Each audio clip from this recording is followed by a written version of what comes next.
The IMDb user base have deemed this to be the worst episode of Black Mirror ever, and it's not entirely unjustified. It is definitely a far cry from the usual quality we have come to expect of the show, and this massive head-scratcher idea of funneling traditional cinematic horror into these last 2 episodes just to introduce this idea of Red Mirror just seems kind of lazy.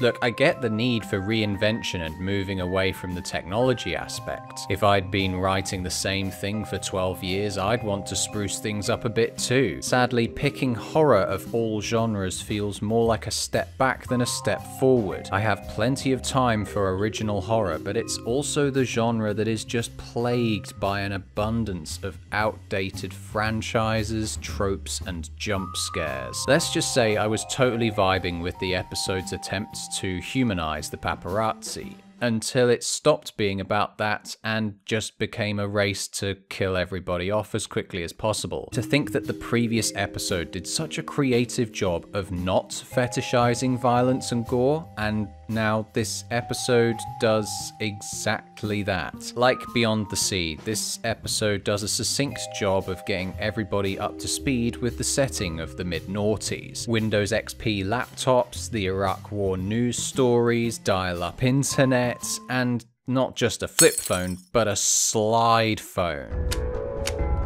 Bo, the main character, has a pretty pooey flatmate that exists to put pressure on her to get her income up. There was a nice breaking of the 180-degree rule to induce further discomfort in the viewer over the forced friendliness the pair display to each other. Bo starts off as a paparazzo, but quits after seeing a female celebrity being harassed by upskirting creeps. The requirement to smile and look beautiful every time these celebrities make a public appearance must take a massive toll on their personality. It reminded me of that video of singer Björk arriving in Bangkok. Definitely worth a watch. These paparazzi are the same people that justify their actions because you're just doing your job, that's all. Not only did Nazi officers justify their crimes with this very mantra, but the episode does drive home the very uncomfortably valid truth that they, like everyone else, need to make money to survive. There's no getting around that fact, and this is reflective of the apathetic way the paparazzi treat celebrities in this episode. This scene with Bo realizing what a nasty business she's involved in displays a critique of the male gaze and voyeurism that tabloids intensely profit from. This unfortunately leaves Bo working at the very coffee shop where she decided to stop being a paparazzo. Like a guilt-ridden junkie, we see her switching off the TV in her apartment with a story that would lead her to relapsing into becoming a photographer again. Her friend Hector offers her the last heist trope of finding this Mazey Day actress for a split of 30,000 big ones. We witness how Mazey Day got wrapped up in this media frenzy, where she lets loose after rehearsing some lines. We are initially led to believe that the episode is examining a form of isolation these actors must endure as a result of unwanted male attention. Despite the blood from the cut seems to be a real fixation for her through the cinematography and the fact she's high on shrooms, she reaches out to the wolf, which probably would have bitten her whether she was bleeding or not. After exhausting many options, she finds that Mazey likes a particular Korean takeaway joint where a delivery driver gives away the location of where Mazey is living. Perhaps Mazey is essentially providing this delivery girl's livelihood in tips, and to be fair, I'd be pretty envious if I had to drive up to that beautiful house every week. At the same time, I was surprised that they didn't develop this delivery driver character further than that. I'm imagining a tit-for-tat scenario where Bo lets slip to her that $30,000 are up for grabs. Bo could suggest a team up where the pair split the winnings if she can get somebody at Mazey's door with a camera. Maybe they go through with it, maybe the girl doesn't want to lose her job. Instead, Bo camps outside Mazey's crib, and we find out her psychologist also happens to be the spitting image of Stanley Kubrick in the 1980s. I have to give credit to some of the dialogue that gets tossed around in this episode. When they reach the rehab center, one of the characters asks, "What is this, Jurassic Park?"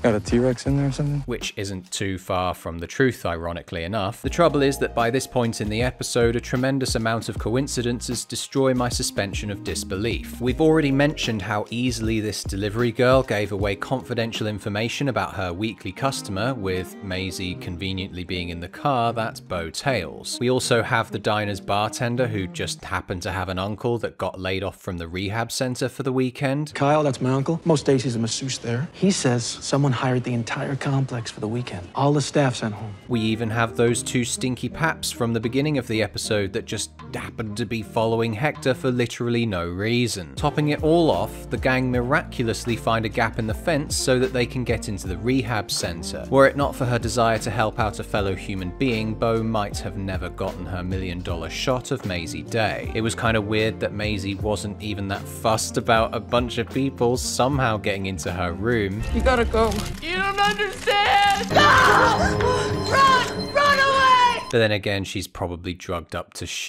So Mazey had run somebody over, but it's at this point we find out that this was also when she was bitten. It might not have been too bad of a twist had the flashbacks not been so in our faces and displayed so repeatedly throughout the episode. Considering how this episode is one of Black Mirror's shortest as well, it's weird they would waste that precious time on showing us the same footage again and again. The hunt then begins, but this time it's from a real predator as opposed to a hunt for a photograph. Hector and Bo manage to escape back to the diner in these horrendous looking shots. I imagine these are the nighttime sequences that were filmed during the day and faked to look dark. None other than Henry Van Staten is then seen in the diner dressed as a police officer, eating his fill of chicken and pecan pie. Pecan perfection. I mean, that chicken was perfection. The chicken was perfect. It is so easy to screw up chicken. I definitely liked the association the editors made here. You have the pair running through the forest trying to escape the wolf when we suddenly cut to a fork landing on a plate, tying together the two very different forms of exhaustion induced by intrinsic and extrinsic devouring. Another satisfied victim. What was amusing in a not so good way was the so bad it's funny deaths that the final 10 minutes are filled up with. Like the pap that tries to slide under the fence with his backpack still on. ¡Es que sáquense del camino! ¡Joder, mierda!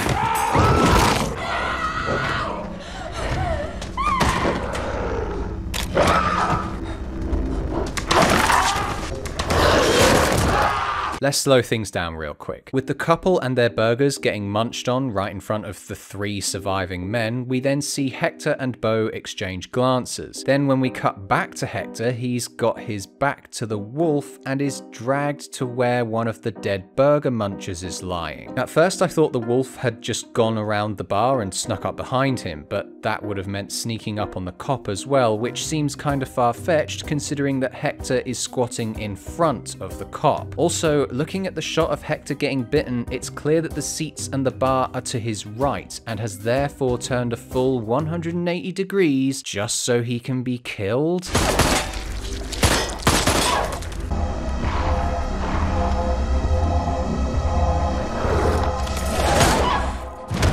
So a cop, who has presumably had training in firing his weapon, fires not 1, but 5 bullets at the wolf, doing basically nothing, but in the heat of the moment, Bo is able to headshot the wolf in 1. I'm not sure if this is some comment on how good her photographic accuracy is, but it's still a stretch to believe. Even after all that, Mazey's still not dead. Just shoot me. Okay, so that's actually not terrible. Perhaps it wasn't that she was begging for death, she wanted Bo to shoot her photograph. It's a great idea that this was the only time a celebrity in this episode actually gave consent to being photographed, but unless Mazey Day somehow knew that there was a $30,000 bounty for a photo of her, this doesn't really make a lot of sense. Also, I'm being a bit manipulative here by not showing these clips beforehand. Please. Please, just shoot me. The ending of the episode seems to reflect the theme of the little guy getting revenge on the rich. The flash is presumably from the gun, so unless Bo had extreme sleight of hand or just turned the flash off, there appears to be some ambiguity as to whether or not Bo actually took the picture. Either way, it's a dog-eat-dog world in the land of Hollywood. Or something like that.